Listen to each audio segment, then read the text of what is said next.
Guys, aku lagi kena macet banget di Pasteur dan aku tidak ada AC, jadi panas banget di tengah-tengah siang kayak gini. Nah, jadi ceritanya kita itu survei baksos sekaligus juga ngasih beberapa penerima yang memang menurut kita perlu segera dibantu. Jadi ada beberapa kasus sih yang paling menonjol itu adalah sebenarnya di daerah ini itu levelnya duafa ya. Alhamdulillah mereka tuh nggak ada yang ngontrak rumah, jadi semua rata-rata walaupun jelek, walaupun kecil, yang penting punya rumah kan gitu. Nah mereka sih rata-rata udah punya rumah sendiri gitu, tapi keadaannya itu menjadi susah karena tidak ada kepastian penghasilan tiap bulan. Nah penghasilan tiap bulannya itu masih kurang, jadi masih masuk level duafa kan gitu. Jadi untuk makan itu mereka bisa cari uang tapi belum cukup. Nah seperti itu. Jadi yang beberapa kasus yang menonjol menurut aku adalah salah satunya tuh ada nenek-nenek. Untungnya dia masih di take care, ada cucunya yang take care dia gitu. Jadi waktu dia kena kayu buat bakar, mereka kan di sana pakai kayu bakar kan. Nah kayu bakarnya tuh jatuh kena kakinya sampai tulangnya tuh kelihatan. Nah untungnya si cucunya tuh mau ngurusin dia sampai kemarin itu pas ngeliat tuh memang masih merah ya, kulitnya masih pink gitu, masih ada bekas lukanya tapi udah nutup, tadinya udah kelihatan tulang. Nah itu alhamdulillah, dan kondisi nenek itu tuh dia buta katarak sebelah. Nah yang lebih menjadi perhatian aku juga adalah ini ada satu keluarga pemulung. Aduh kalau kalian lihat videonya itu rumahnya tuh nggak layak ya menurut aku. Tapi entah kenapa si ibunya tuh lebih memilih tinggal di situ.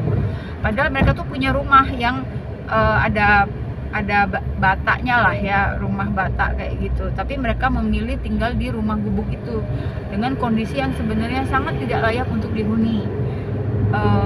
Ini menurut aku sih suatu hal yang aneh juga sih, janggal juga gitu ya.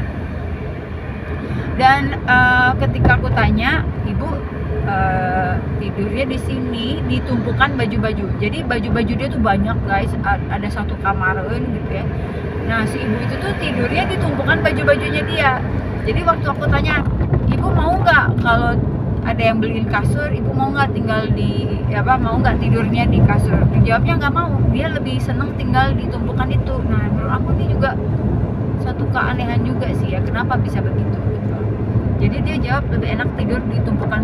Jadi itu benar-benar sangat kotor, sangat berantakan, gelap juga gitu, dan sangat sumpek kalau menurut aku. Seharusnya ibu itu bisa pindah ke rumahnya dia yang permanen itu. Nah ternyata setelah aku pelajarin, aku tanya-tanya, aku pelajarin situasinya, ternyata rumah dia itu rumahnya layak huni, rumahnya bata gitu kan, beda lah dengan yang gubuknya dia itu.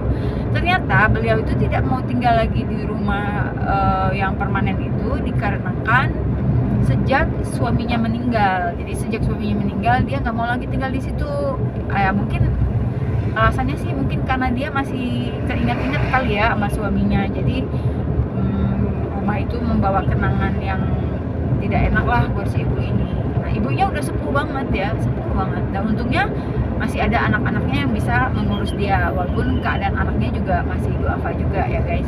Nah satu lagi cerita di tempat Cisondari ini adalah aku menemukan satu akang-akang, jadi pemuda lah, dia mungkin masih umur 20-30 gitu paling mentok ya. Jadi si akang ini tuh jadi disabilitas, tidak bisa berjalan, mengalami lumpuh karena dia itu kena tabrak motor sehingga kena sarafnya. Nah kalau udah kena saraf kan tahu sendiri ya, aku ya ngerasain kayak gimana ya. Jadi kena saraf, jadi dia itu tidak bisa berjalan lagi alias mengalami kelumpuhan, dan kakinya itu sudah mengecil. Kenapa mengecil? Karena aliran darah kan nggak jalan guys. Nah jadi waktu aku ketemu dia itu, dia keadaannya lagi duduk, terus dia lagi ngoprek-ngoprek kayak speaker gitulah, lagi apalah, ngoprek musik apa gitu. Menurut aku sih bagus aja dia kayak gitu, daripada dia bete kan nggak punya kegiatan gitu.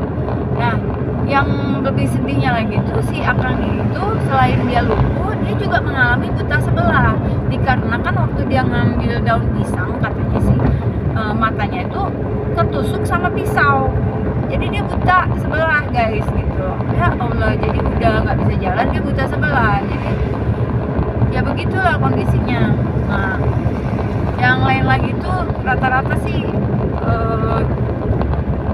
karena udah lansia, terus nggak punya penghasilan tetap, kadang ada kadang enggak kerjaannya. Nah contohnya ada satu ibu-ibu yang dia tuh ngejual bibit tanaman. Jadi di sana tuh kan daerah pertanian, jadi ibu ini tuh bikin bibit dari biji. Dia beli biji, misalnya biji sawi, biji pokcoy kayak gitu, dia bibitin sampai tumbuh lah misalnya let's say segini. Nah itu nanti dibeli sama